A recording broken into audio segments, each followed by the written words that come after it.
नमस्कार दोस्तों, बायजूस एग्जाम पर आईएएस हिंदी के यूट्यूब प्लेटफॉर्म पर आप सभी का स्वागत है। आज हम आपके सामने 7 मई 2023 के दैनिक क्विज प्रस्तुत कर रहे हैं, जिसमें द हिंदू, पीआईबी तथा इंडियन एक्सप्रेस से संबंधित प्रमुख समाचारों को आधार बनाकर प्रारंभिक परीक्षा के प्रश्न आपको अभ्यास के लिए दिए जाएंगे। साथ साथ यूपीएससी के द्वारा विगत वर्षों की प्रारंभिक परीक्षा का एक प्रश्न हम आपको अभ्यास के लिए देंगे और अंत में आज के किसी महत्वपूर्ण तथ्य की चर्चा करेंगे। आज के दैनिक क्विज को हम प्रारंभ करें इससे पहले आप सभी अभ्यर्थियों के लिए एक महत्वपूर्ण सूचना है। टारगेट प्रीलिम्स 2023 के अगले चरण में अगर हम देखें तो अंतर्राष्ट्रीय संबंध की जो चर्चा है वो कल से प्रारंभ की जा रही है। इसका पहला सत्र है और जैसा आप जानते हैं 10 से 12 के बीच में लाइव रूप में आपको इसमें भाग लेना है और अंतर्राष्ट्रीय संबंध के इस सत्र को सिद्धार्थ वाजपेयी सर के द्वारा संचालित किया जाएगा। तो आप सभी लाइव रूप में इसमें भाग लें। टारगेट प्रीलिम्स 2023 के संदर्भ में आप उसका जो शेड्यूल है अब लगभग याद कर चुके होंगे। हमारे सत्र 24 अप्रैल से संचालित हो रहे हैं जो एमसीक्यू के रूप में है और बीते वर्ष के जितना भी हमारा करंट अफेयर्स है उसको अलग अलग विषय के रूप में हम यहाँ पर चर्चा कर रहे हैं। तो आगामी जो हमारा अंतर्राष्ट्रीय संबंध के संदर्भ में चर्चा है उसमें आप लाइव रूप में भाग लें। ये हमारा सत्र 15 मई 2023 तक संचालित किया जाएगा। आज के दैनिक क्विज को प्रारंभ करते हैं और पहला प्रश्न हम देखते हैं। निम्नलिखित कथनों पर विचार कीजिए। जियोग्लिफ्स प्रागैतिहासिक शैल कला का एक रूप है जो लैटराइट पठारों की सतह पर बनाया गया है।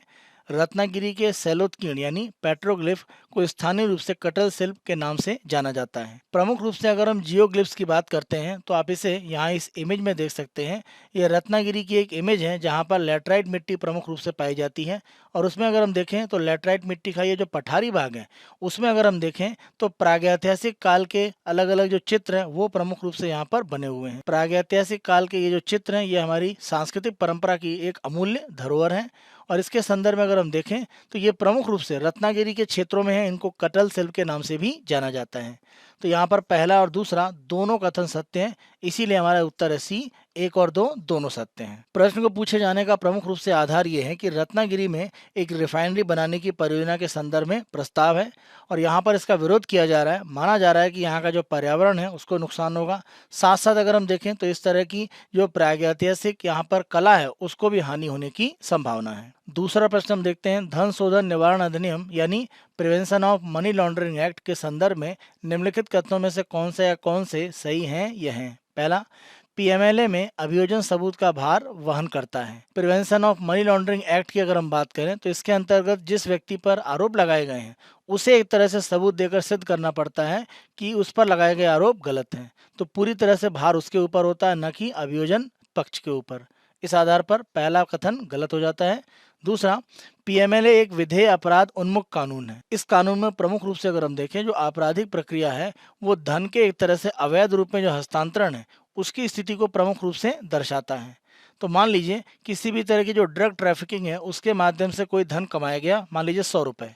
अब इस धन को जो अवैध रूप से कमाया गया है इसको वैध तरीके से एक तरह से लेन देन करके दिखाया जाता है। तो यहाँ पर एक तरह से धन कमाने का जो तरीका अवैध रूप है वो दिखाता है कि ऐसे अपराध होते हैं जो एक तरह से अवैध हैं, उनके माध्यम से प्राप्त धन को वैध रूप में दर्शाया जाता है।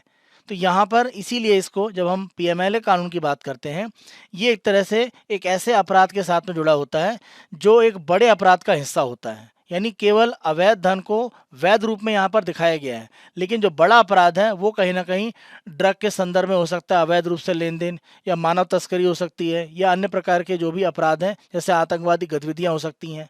तो उन अपराधों के साथ में ये जुड़ा होता है। तो ये कानून कहीं ना कहीं बड़े अपराध के जो रूप हैं जिनसे धन का गलत तरीके से एक तरह से उगाही करके उसको वैध रूप में आगे बढ़ाया जाता है वो प्रमुख रूप से जांच का आधार रहता है। इस आधार पर दूसरा कथन यहाँ पर आपका सत्य है, केवल दूसरा सत्य है, इसीलिए हमारा उत्तर हो जाता है बी, केवल 2 सत्य हैं। यहाँ पर प्रश्न का प्रमुख रूप से आधार ये है कि अगर हम पीएमएलए कोर्ट की बात करें तो उसके द्वारा आईएएस अधिकारी छवि रंजन को 6 दिन के लिए ईडी की कस्टडी में भेज दिया गया है और इसी आधार पर झारखंड सरकार के द्वारा उनको सस्पेंड कर दिया गया है। तीसरा प्रश्न हम देखते हैं। टैगिन लोगों के संदर्भ में निम्नलिखित कथनों में से कौन सा या कौन से सही हैं यह हैं। पहला, टैगिन असम की प्रमुख जनजातियों में से एक है। ध्यान रखें ये अरुणाचल प्रदेश की एक तरह से जनजाति है, न कि असम की। तो इस आधार पर आप देखें तो पहला कथन कहीं ना कहीं हमारा असत्य हो जाता है। दूसरा, टैगिन का सबसे महत्वपूर्ण त्यौहार सी दोन्य उत्सव है, जिसमें पृथ्वी और सूर्य की वंदना की जाती है। देखिए, अगर हम टैगिन भाषा के संदर्भ में देखें तो सी का मतलब एक तरह से पृथ्वी के साथ में और द्योनी का मतलब सूर्य होता है। तो ये इनका सबसे महत्वपूर्ण त्यौहार है। दूसरा कथन सत्य है। तीसरा, टैगिन चीनी तिब्बती भाषा है। टैगिन भाषा प्रमुख रूप से अगर हम देखें तो टैगिन जो जनजातियां हैं अरुणाचल प्रदेश की, उनके द्वारा बोला जाता है और ये चीनी तिब्बती भाषा का एक तरह से भाग है। तीसरा कथन सत्य है।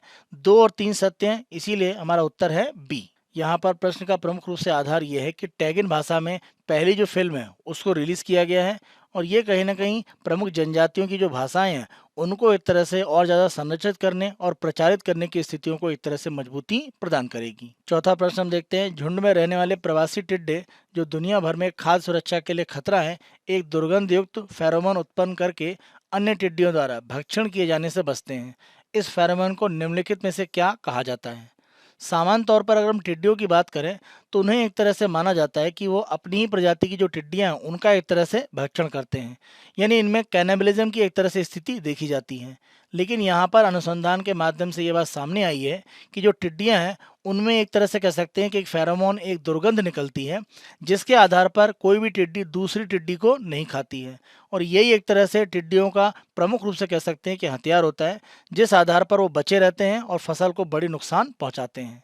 तो यहाँ पर अगर हम इस फेरोमोन की बात करें जो उनके शरीर से रिलीज होता है जिससे कि दूसरी टिड्डियाँ उन्हें नहीं खाती हैं, तो ये कहलाता है फिनाइल एसिटोनाइट्राइल, यानी इसे पैन के नाम से एक तरह से जाना जाता है। यानी हमारा उत्तर है डी। प्रश्न का प्रमुख रूप से जो आधार है वो साइंस मैगजीन में छपा हुआ एक अनुसंधान है जिसमें ये कहा गया है कि टिड्डियों में ये जो पैन नाम का एक तरह से फेरोमोन रिलीज होता है, इसी कारण से टिड्डियां एक दूसरे को नहीं खाती हैं।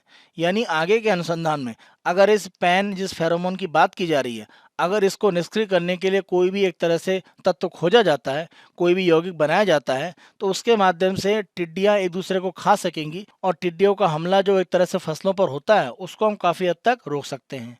क्योंकि टिड्डियों में सामान्य तौर पर आप देखें कैनिबलिज्म की स्थिति होती है, यानी टिड्डियां एक दूसरे को खाती हैं। लेकिन ये स्थिति आप देखें सामान्य तौर पर कुछ टिड्डियों में नहीं होती है, क्योंकि उनके शरीर से अगर हम देखें तो फिनाइल एसिटोनाइट्राइल, ये जो पैन है, वो एक तरह का फेरोमोन रिलीज होता है जिससे अन्य टिड्डियां उनको नहीं खाती हैं। तो ये स्थिति एक तरह से रोककर हम टिड्डियों का जो खतरा एक तरह से फसलों पर होता है उसको कहीं ना कहीं समाप्त कर पाएंगे भविष्य में। दैनिक क्विज के दूसरे भाग में विगत वर्ष के जो प्रश्न है वो हम आपको अभ्यास के लिए देते हैं। आज 2011 की प्रारंभिक परीक्षा का प्रश्न हमने आपको अभ्यास के लिए दिया है। प्रश्न को देखते हैं। वर्तमान में वैज्ञानिक किसी गुणसूत्र में जीन इकाइयों का विन्यास अथवा उनकी सापेक्षिक स्थिति अथवा डीएनए अनुक्रमों को निर्धारित कर सकते हैं। यह ज्ञान हमारे लिए किस प्रकार उपयोगी है? तो आप देखें डीएनए का जो सीक्वेंस है अगर वो हमें पता हो जाता है तो इसकी मदद से पशुधन की जो वंशावली है वो जानी जा सकती है और इस आधार पर पशुधन में जो एक तरह से सुधार है वो किया जा सकता है, यानी ज़्यादा मजबूत, ज़्यादा दूध देने वाले, अलग अलग बीमारियों से लड़ने की क्षमता रखने वाले ऐसे पशुधन का विकास भविष्य में हो सकता है। तो पहला एक तरह से लाभ निश्चित है। दूसरा, उसकी मदद से सभी मानव रोगों के कारण ज्ञात हो सकते हैं। देखिए, सभी इस तरह के जब शब्द लग जाते हैं तो ऐसे जो कथन होते हैं उनके गलत होने की संभावना बन जाती है। तो कुछ मानव रोगों के संदर्भ में प्रक्रियाएं पता चल सकती हैं, लेकिन सभी के बारे में हो पाए ऐसा एक तरह से हम नहीं कह सकते हैं। तो दूसरा कथन असत्य है। तीसरा, उसकी मदद से पशुओं की रोग प्रतिरोधी नस्लें विकसित की जा सकती हैं, जैसा हमने पहले में चर्चा किया था। तो ये बिल्कुल एक तरह से हो सकता है। तो 1 और 3 यहाँ पर सत्य हैं, इसीलिए हमारा उत्तर है सी, केवल 1 और 3 सत्य हैं। दैनिक क्विज के तीसरे और अंतिम भाग में हम आज के तथ्य की चर्चा करते हैं और आज के तथ्य में प्रमुख रूप से अगर हम देखें तो यहाँ पर अंतर्राष्ट्रीय रूप में एक जो सूचकांक है उसकी तरफ से कुछ जो घोषणाएं की गई उसका प्रभाव ये रहा कि भारत में कुछ कंपनियों के जो शेयर है उनमें तेजी से गिरावट आई। यहाँ पर प्रमुख रूप से अगर हम देखें तो एक इंडेक्स है Morgan Stanley capital international, MCSI, और इसके द्वारा MCSI ग्लोबल स्टैंडर्ड इंडेक्स ये संचालित किया जाता है। साथ साथ अगर हम देखें तो भारतीय कंपनियों के लिए इसके द्वारा MSCI इंडिया इंडेक्स भी संचालित किया जाता है। MSCI की तरफ से कुछ घोषणा की गई, उसके पहले आप ये ध्यान रखें कि भारत में जो 2 कंपनियां हैं यानी HDFC और अगर हम बात करें बैंकिंग की, इसकी जो संस्था यानी HDFC बैंक, इन दोनों का मर्जर या विलय हो रहा है और ये माना जा रहा है कि जुलाई में पूरा हो जाएगा। तो यहाँ पर MSCI की तरफ से घोषणा की गई कि जो HDFC है, जो पहले से MSCI ग्लोबल स्टैंडर्ड इंडेक्स में, उसको हटाकर एक तरह से HDFC बैंक को इसमें शामिल किया जाएगा और ये लार्ज कैप यानी लार्ज कैपिटल सेगमेंट में शामिल किया जाएगा। तो ये जो घोषणा एक तरह से की गई, तो इस घोषणा का प्रभाव ये रहा कि HDFC बैंक और HDFC इनका विलय होकर एचडीएफसी बैंक अब बनेगा, लेकिन इन दोनों कंपनियां जो अभी वर्तमान में अलग अलग अस्तित्व में हैं, इनके शेयर में तेजी से एक तरह से बिकवाली हुई, यानी ज़्यादा एक तरह से ये बिके और स्थिति ये हुई कि लगभग 6% एक तरह से इनके मूल्यों में गिरावट आई और कुल मिलाकर एचडीएफसी बैंक और एचडीएफसी की जो बाजार पूंजी थी, मार्केट कैपिटलाइजेशन, उसमें लगभग 87,945 करोड़ रुपए की गिरावट आई। ये एक बड़ा कह सकते हैं गिरावट है जो शुक्रवार को देखा गया एचडीएफसी बैंक और एचडीएफसी के शेयरों में, और इसका कारण एमएससीआई की जो घोषणा है, क्योंकि प्रमुख रूप से अगर हम एमएससीआई की बात करें जो अलग अलग इंडेक्स देता है जिसके आधार पर अलग अलग जो निवेशक हैं वो अलग अलग कंपनियों में प्रमुख रूप से निवेश करते हैं। यहाँ पर एमएससीआई की तरफ से जो घोषणा की गई उसका प्रभाव ये हुआ कि एक तरह से माना गया कि लगभग 200 मिलियन डॉलर का जो निवेश है वो एक तरह से इन संस्थाओं से बाहर निकलेगा, यानी एचडीएफसी बैंक और एचडीएफसी, और इसी आशंका में एक तरह से एचडीएफसी और एचडीएफसी बैंक के शेयरों में गिरावट आई। जबकि इसके विपरीत माना यह जा रहा था कि जब ये दोनों संस्थाएं मिल जाएंगी एचडीएफसी बैंक और एचडीएफसी, तो जो संस्था अस्तित्व में आएगी उसे एमएससीआई में जब एक तरह से शामिल किया जाएगा तो उसका जो भार है वो एक तरह से डबल हो जाएगा, यानी वर्तमान में जितना भार है उससे ज़्यादा। और ऐसी स्थिति में माना जा रहा था कि लगभग 3 अरब डॉलर का जो निवेश है वो एक तरह से इस सम्मिलित संस्था को मिल सकता है। तो ये एक तरह से आशा थी, लेकिन उसके विपरीत यहाँ पर काम हुआ, क्योंकि एमएससीआई की तरफ से जो घोषणा की गई उसके कारण लगभग माना गया कि बड़े पैमाने पर एचडीएफसी के जो शेयर हैं, चाहे एचडीएफसी की बात करें या एचडीएफसी बैंक, उनके शेयर में एक तरह से सेल ऑफ हुआ और ये उनके जो मार्केट की वैल्यू है उसको कहीं ना कहीं गिराता है। एमएससीआई की तरफ से आप देखें तो जैसा हमने बात किया कि वो एमएससीआई इंडिया इंडेक्स भी संचालित करते हैं, जिसमें आप देखें लगभग 114 अलग अलग संस्थाएं भारत की शामिल हैं और इसमें लार्ज कैपिटल और मिड कैपिटल वाली कंपनियां हैं, यानी अधिक पूंजी और मध्यम पूंजी वाली कंपनियां इसमें शामिल हैं। माना जाता है कि इस इंडेक्स में जितनी कंपनियां शामिल हैं वो भारत में लगभग कुल मिलाकर जो इक्विटी का बाजार है, शेयर का जो बाजार है एक तरह से, उसका 85% हिस्सा बनाते हैं। और आप देखें अगर हम यहाँ पर टॉप कंपनियों की बात करते हैं 10 जो एमएससीआई इंडिया इंडेक्स में शामिल हैं, इसमें Reliance, HDFC, ICICI Bank, Infosys, TCS, Hindustan Unilever, Axis Bank, Bharti Airtel, Bajaj Finance और लार्सन एंड टुब्रो शामिल है। तो आप देख सकते हैं एचडीएफसी यहाँ पर दूसरे स्थान पर है और इसका जो भार है एमएससीआई इंडिया इंडेक्स में ये लगभग 6.61% है। तो ये इसकी मजबूत स्थिति को कहीं ना कहीं एक तरह से दिखाता है।